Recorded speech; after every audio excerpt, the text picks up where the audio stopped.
Before we start, please make sure to like this video and hit this subscribe button, so you never miss a story like this. And also comments where you are watching from, how many sons and daughters you have. Thanks. My name is Margaret Walters. I'm from Charleston, South Carolina. And if there's one thing I've learned in all my years as a mother, a widow, and a woman who gave everything for her family, it's this: you can give someone your home, your heart, and your blessings, but you still might wake up one day and find them robbing you in the dark. You're a leech, Adam. You hear me? You married my daughter just to live off of us. My voice shook the walls as I hurled the words at him across the living room. The grandfather clock behind me ticked louder than it ever had, almost as if it knew something ugly was about to explode. Adam stood there in his stained hoodie and loose pajama pants, his hand still half-tucked in the purse he thought I wouldn't notice. His face twisted into a sneer, like I was the one out of line for catching him red-handed. I wasn't stealing, Margaret, he shouted back, raising his voice like that would turn a lie into truth. It was just some cash.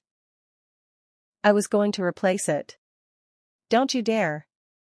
I cut him off, my chest heaving. You've been replacing things since the day you walked into this house.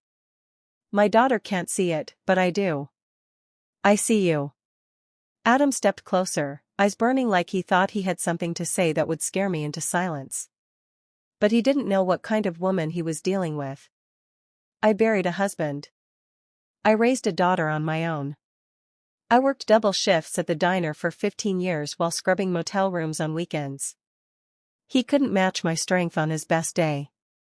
You're blowing this way out of proportion, he said, lowering his voice now, trying that manipulative calm men like him always use. You've never liked me, so of course you're going to make it seem like I'm some kind of criminal. You're worse, I said, barely above a whisper now. You're a coward. A grown man sneaking into a woman's purse at 2 in the morning, thinking she's asleep. I was just resting my eyes, Adam. That's the only reason you're still standing. He blinked. For a second, just a flicker of something, fear maybe, passed over his face. But just as quickly, he shoved it down and crossed his arms, defiant. Fine, he said, you want the truth? Yeah, I took the money. I had to. Your daughter won't help, and you've made it clear I'm not welcome here, so guess what? I'm on my own. No, I snapped. You're not on your own. You're living under my roof, eating my food, and driving the car that I signed over to you when you begged for help. You've been coddled, Adam.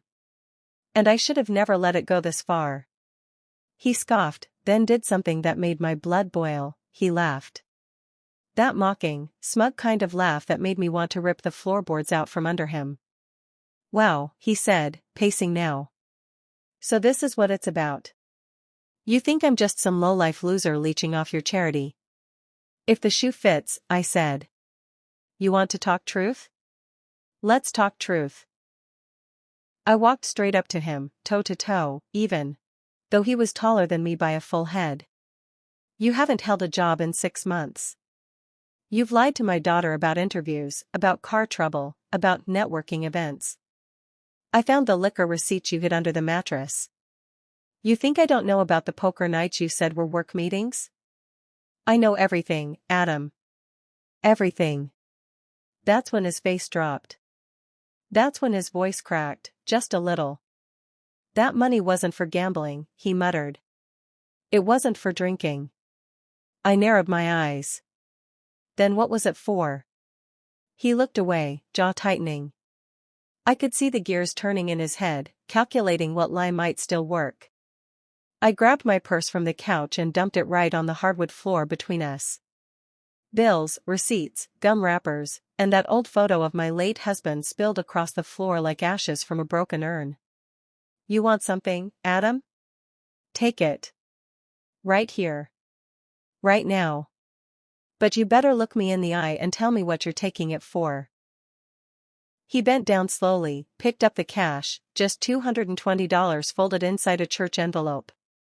He held it in his hand for a long moment before whispering, "It's for my mother." I blinked. That was the last thing I expected. She has stage 3 kidney failure, he continued, now almost trembling. She didn't tell anyone. Not even me at first. She's got no insurance. No job. And the hospital said they won't admit her again without a deposit. She didn't want anyone to know, especially not Julie. She thought people would call her a burden. For a moment, I stood still. My anger still burning under my skin, but something else, something colder, creeping into my chest. She's been sick for months, Adam said, his voice breaking. And I kept thinking I'd get a job, I'd fix it before anyone noticed. But I can't even hold myself together. I didn't know what else to do. I didn't speak. I didn't move. Because right then, I realized something painful, something shameful. Maybe I'd been wrong. Not about his lies. Not about his laziness. But about the full story. The burden that had been eating him alive. But then again, why lie? Why sneak? You could have come to us, I said, finally. You could have told the truth. I thought you'd just call me weak, he muttered. I thought you'd say I was using it as another excuse. He wasn't wrong. I might have. Because in my world, strength meant survival.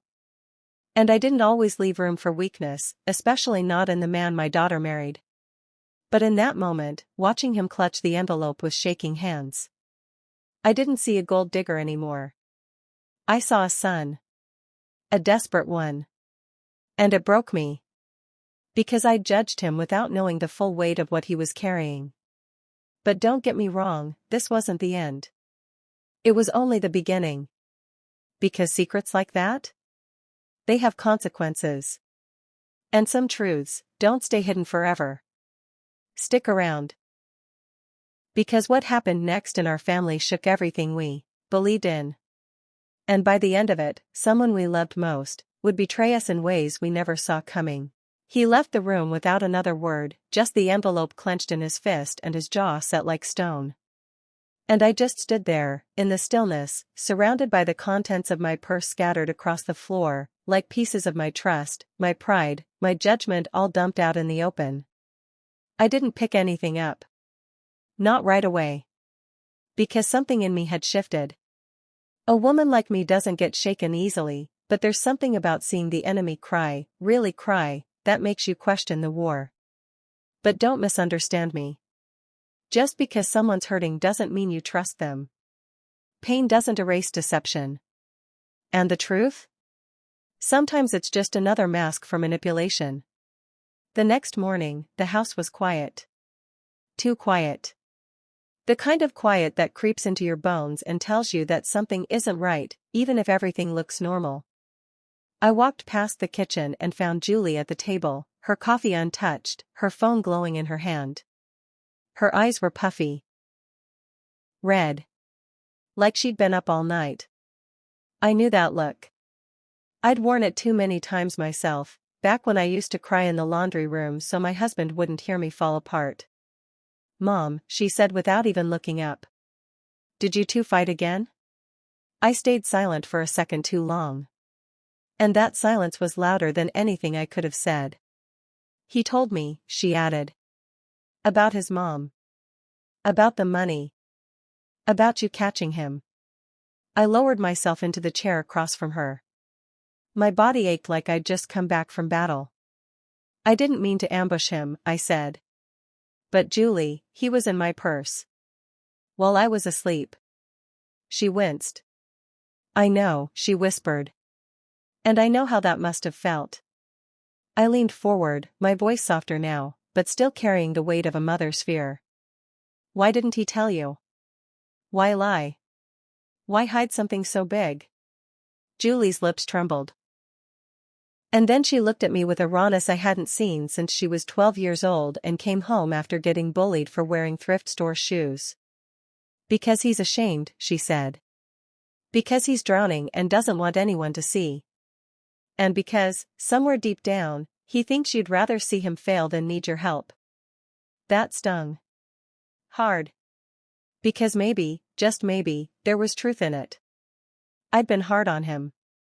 From the beginning. And maybe not without reason, but still. I never gave him the benefit of the doubt. I never let him feel safe. But safety is a two-way street. And trust? That has to be earned. You trust him? I asked quietly. Julie stared into her coffee like it could give her the answer she didn't want to say out loud. I want to, she finally said. But every time I think I can, he does something like this. Something that makes me wonder if I'm building a future with a man, or a time bomb. The silence that followed was cold. Unforgiving. I reached across the table and took her hand. It was trembling. I want to protect you, I said. But I can't protect you and carry his secrets too. You're going to have to decide what kind of man you're married to. Because marriage isn't about covering for someone who's always hiding. It's about partnership. And right now, he's still playing alone. That night, Adam didn't come home. He didn't call. Didn't text. His car was gone. His things untouched. It was like he'd just disappeared. Julie tried to stay calm, but I could see the panic bubbling beneath the surface. She kept pacing, phone in hand, calling the hospital, then his friends, then his sister. No one had seen him. By midnight, she was crying on the porch. And I stood behind the curtain, watching her, my daughter, so strong, so stubborn, so broken. And I hated him for it. Because no matter what the truth was, no matter how noble the reason might have been for taking that money, you don't abandon the people who love you. Especially not in the dark. Around 2 a.m, I heard something. A thump. The front door creaked open. Then footsteps. Soft, careful, like someone trying not to be heard. I waited. Let him think I was asleep again. Let him show me who he really was when no one was watching. And sure enough, the steps came closer. Into the living room. Then down the hall.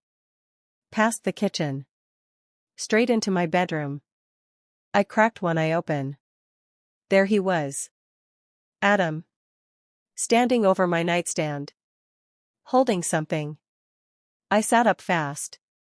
What the hell are you doing? He froze. His eyes wild. I didn't mean. What did you take? I demanded, my voice sharp now. I stood, barefoot on the cold floor, facing him like a mother faces a wolf near her child's crib. He held it up. It wasn't money this time. It was a small box. My late husband's watch. The one I told everyone I'd buried with him, but secretly couldn't let go of. My hands clenched into fists. I kept that for 30 years, I said. It's the only thing I had left of him. And you were going to pawn it? No, he said. No, I swear, I wasn't gonna sell it. I needed something to remind me how to be a man. I stared at him, breath stuck in my throat. I'm losing everything, Margaret, he said, voice trembling. My mom, my marriage, my self-respect. I thought if I had something real in my hand, something from a man who actually was good, maybe I could figure out how to be better. For Julie. I didn't know whether to scream or cry. Because what he said was, somehow more heartbreaking than if he had been planning to sell it. He was broken. Not just lazy. Not just selfish. Shattered. But now the question was. Could broken men be trusted? Or were they just time bombs waiting to go off again? The next morning, the silence between us was like glass, clear, sharp, and waiting to shatter with one wrong word. Adam hadn't spoken a word after I took the watch from his hands. He just stood there, eyes glassy, like a man dangling off a ledge, hoping someone might still care enough to pull him back. But I didn't reach out. Not yet. I needed time to breathe. To think. To process. Julie came downstairs sometime around 8. Her hair was messy, her shirt inside out, and the phone glued to her hand. She looked from me to Adam and immediately sensed the shift in the air. What happened? She asked. I shook my head slowly. Not now. But Adam, he couldn't stay quiet. I told her about the watch, he said, voice hollow. About what I was going to do. She caught me. Julie froze. What do you mean what you were going to do? He looked at her then, really looked, like he was about to confess something awful. But whatever was on the tip of his tongue died before it reached his lips. He turned away. Julie walked over to me. Mom, what happened last night? I met her eyes. He came into my room while I was sleeping. Tried to take your father's watch from my nightstand. Her face went pale. Not angry. Not shocked. Hurt. Because somewhere in her, she'd been holding on to the same hope I had, that maybe he was just lost, not dangerous. Misguided, not manipulative. But that hope was slipping fast. I can't do this, she whispered, stepping back like the floor beneath her wasn't steady anymore. I can't keep defending him if he keeps proving me wrong. She stormed out of the room. I didn't follow. And Adam didn't either. Later that day, I went into the laundry room to pull out some of Julie's sweaters. She'd asked me to fold them before her shift. That's when I noticed something strange. The laundry basket wasn't in its usual place. It was wedged behind the dryer, like someone had shoved it there in a hurry. Curious, I reached back to pull it out. But instead of just the basket, my hand hit something hard. A phone. A second phone. Adam's. But this wasn't the one he carried around. This one was older. Cracked. Hidden. I shouldn't have opened it. I know that. But the moment I saw Julie cry, something in me switched. The mother in me took over. And mothers? We dig. We find out. I powered it on. No password. God help me. I wish there had been. Because what I saw broke me in ways even betrayal couldn't explain. Text messages. Dozens. Some deleted, but not all. A woman's name. Ratch. Flirty emojis. Midnight confessions. And one line that sliced through my chest like a blade. You think she suspects anything? Adam, nah. She thinks I'm just stressed about work. Easy to play that card. I sat down on the floor. The cold tile pressing against my spine, the phone trembling in my hand. This wasn't just about stealing from my purse. This wasn't about his sick mother. This was another woman. And this time, there was no defending, no sob story would soften this blow. I snapped photos of the screen. Forwarded everything to my own number. Then turned the phone off and put it back where I found it. Not because I wanted to protect him, but because I wanted Julie to see it for herself. That night, I waited until she came home.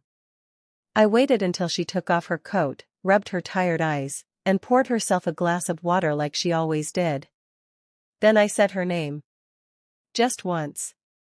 Julie. She looked up. And saw the look on my face. She sat down before I even told her to. I placed the photos in front of her. One by one. Slowly. Letting the truth land in waves. She didn't speak. Didn't scream. Didn't even blink. She just stared. Her hand covering her mouth. Her body going still, like someone had pulled the life out of her all at once. When she finally spoke, it was a whisper. A single question. How long? I don't know, I said. But long enough for it not to be a mistake. Tears welled up in her eyes, but she refused to let them fall. My daughter was always good at swallowing pain. She'd learned that from me. He said he loved me, she murmured. He said we were all he had. That wasn't love, I said. That was survival. And people like him? They don't build families. They build lies. The door opened behind us. Adam walked in, carrying grocery bags like nothing had happened. He looked at Julie and stopped. Then he looked at the table. At the photos. And he knew. He didn't even try to lie this time. Just stood there, frozen, the bag slipping from his hands. "Julie," he said, stepping forward. But she stood first. And for the first time I saw steel in her spine. "You need to leave," she said. "Wait, please." I said leave, she repeated, her voice shaking. "Or I'll tell Ratch's husband exactly where you've been sleeping." His face turned white. And mine? Mine finally felt peace. Because the truth had burned everything down. But at least now, there were no more shadows. Adam didn't move at first. He stood there like a deer caught in headlights, his jaw open but no sound coming out, like he was searching for some magic phrase that could fix what was already too far gone. But Julie wasn't blinking. She wasn't budging. And this time, she wasn't breaking. "You heard her," I said, standing next to my daughter now, shoulder to shoulder. "You've taken enough. Get out." He finally moved. Slow, clumsy, like his legs didn't belong to him. The grocery bags were still on the floor, eggs cracked and milk leaking across the tile, but he didn't stop to pick them up. He just walked to the door in silence. Reached for the knob. Paused. "I never meant to hurt her," he said without turning around. Julie's voice was calm. Cold. Almost unrecognizable. "You didn't just hurt me, Adam. You made me feel small. Like I wasn't enough. Like I was something to tolerate while you played pretend with someone else behind my back." He opened the door. And then she added, quietly, "But I'm not small. I was just with the wrong man." The door clicked shut behind him. And the house fell into a different kind of silence. Not the heavy, suffocating one that had filled our walls for weeks. This one was still. Free. The silence of something ending, and something new beginning. Julie turned to me, her eyes glossy, her body trembling just slightly. "I feel numb," she whispered. I wrapped my arms around her and pulled her in. "That's because you finally stopped holding it all together." She cried in my arms for what felt like hours. The kind of cry that comes from somewhere deep, the kind that doesn't need words. She wasn't crying just over Adam. She was crying over the version of herself she'd lost trying to love someone who never deserved her. Over the girl who thought loyalty could fix betrayal. Over the woman who finally saw her own worth, not because someone told her, but because someone tried to take it from her, and failed. Over the lies, the secrets, the shame she'd carried that never should have been hers. The next few days passed like a blur. Adam's things stayed untouched in the guest room until Julie finally said the words I'd been waiting to hear. "Throw it all out. Donate it. I don't care. He's not coming back." I didn't hesitate. I packed every last item, his jackets, his cheap colognes, his old video game console, even the watch I'd caught him stealing. I dropped the box off at the nearest donation center myself. Didn't leave a note. Didn't leave a number. Some people don't deserve closure. Just distance. Julie took time off work. We walked every morning. Cooked together every night. And slowly, I watched her come back to life. She smiled more. Slept better. One night, she even laughed until she cried watching old videos of her and her dad. But healing isn't linear. It never is. Because just when I thought she was moving forward, just when I let myself believe we were past the worst, he came back. It was a Tuesday. Rainy. Quiet. And cruel. I opened the front door expecting a delivery, only to find Adam standing there, soaked, eyes bloodshot, holding a small brown envelope in his hand. "What do you want?" I asked, already stepping in front of the doorway so he couldn't cross the threshold. I just need 5 minutes," he said. "Please. I swear I'm not here to fight. I just need to give this to her. And then I'll go." He held up the envelope.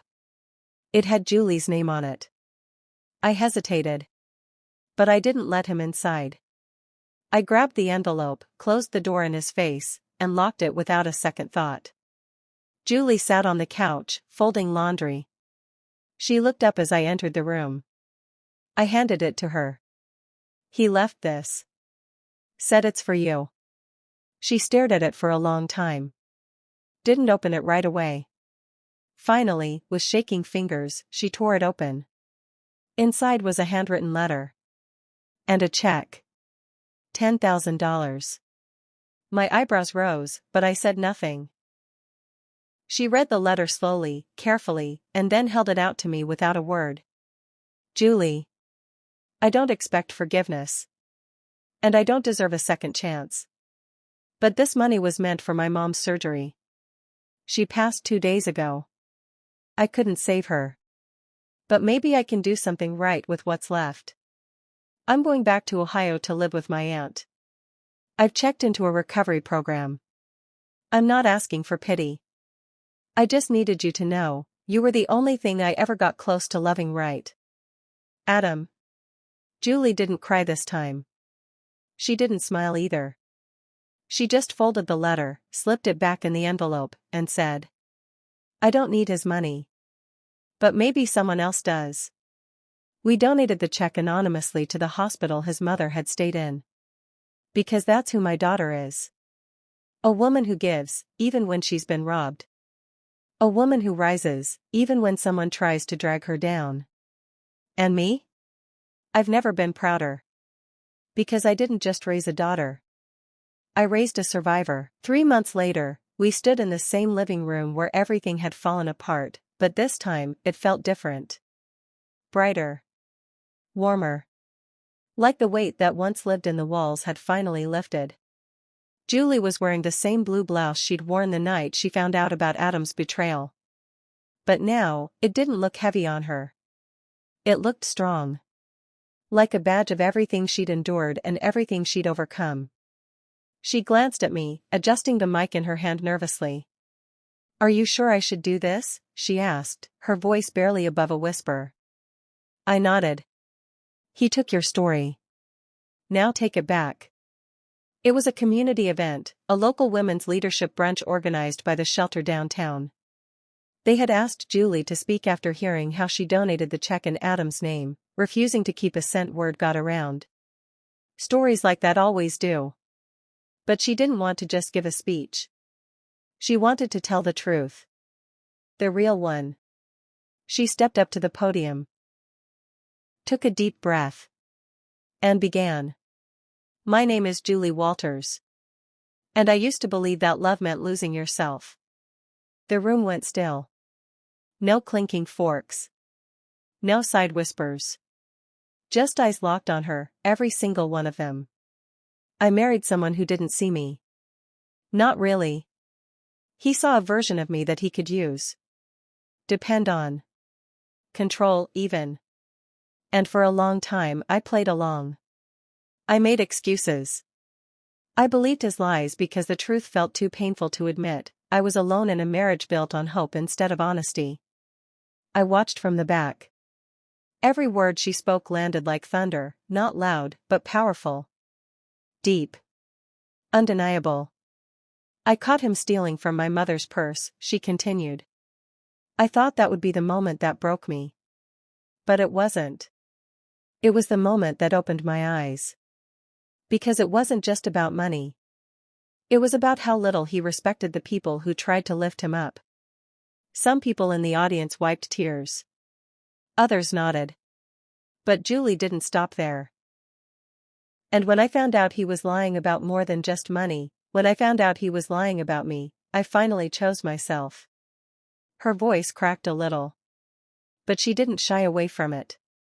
"I want to say this clearly, walking away doesn't make you weak. It doesn't make you selfish. It doesn't make you dramatic. It makes you brave. Because staying in something that's killing your light, just to make someone else comfortable, is not love. That's sacrifice. And we weren't born to burn ourselves down just to keep others warm." The room erupted in quiet applause. Julie looked down for a second. Then back up. Stronger than ever. I thought my story ended when my marriage did. But I was wrong. That was just the beginning. Because the woman he tried to break? She's the one standing here now.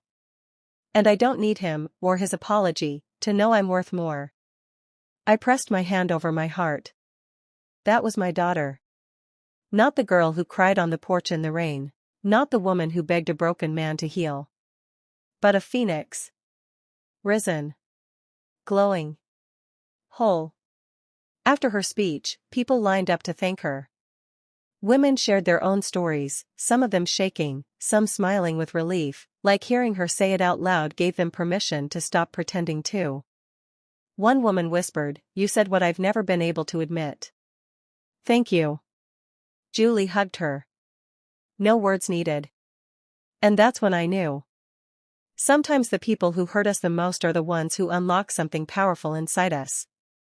Not because we owe them gratitude, but because they force us to choose ourselves. Later that night, we sat on the porch, the sky wide open above us. Stars blinking in that quiet, slow way that feels like healing. I feel like I can breathe again, Julie said, sipping her tea. You sound lighter, I smiled. She turned to me.